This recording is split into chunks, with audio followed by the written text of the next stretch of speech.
கானான் தேசத்தில் பஞ்சம் இன்னும் கடுமையாக தொடர்ந்தது.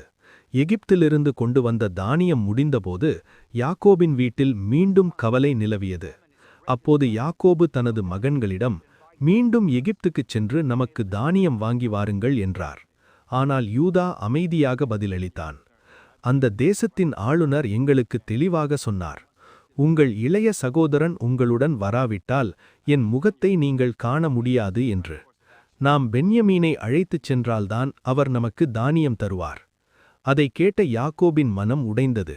நீங்கள் அந்த மனிதனிடம் உங்களுக்கு இன்னும் ஒரு தம்பி இருப்பதாக ஏன் சொன்னீர்கள் என்று துயரத்தோடு கேட்டார். அவர்கள் பதிலளித்தார்கள், அவர் எங்களைப் பற்றி விரிவாக கேட்டார். உங்கள் தந்தை இன்னும் உயிரோடிருக்கிறாரா, உங்களுக்கு வேறு சகோதரன் உண்டா என்று. அவரின் கேள்விகளுக்கேற்ப நாங்கள் பதில் சொன்னோம். இப்படி நடக்கும் என்று எங்களுக்கு எப்படி தெரியும்? அப்போது யூதா தந்தையிடம் உறுதியுடன் சொன்னான், பென்யமீனை என்னுடன் அனுப்புங்கள், நாம் எழுந்து போகலாம். அப்படி செய்தால் நாம் உயிரோடிருப்போம். அவனை நான் பொறுப்பேற்கிறேன். அவனை உங்களிடம் மீண்டும் கொண்டு வராவிட்டால் என் வாழ்நாளெல்லாம் குற்றவாளியாக இருப்பேன். இவ்வாறு பேசப்பட்டபோது யாக்கோபு இறுதியில் சம்மதித்தார்.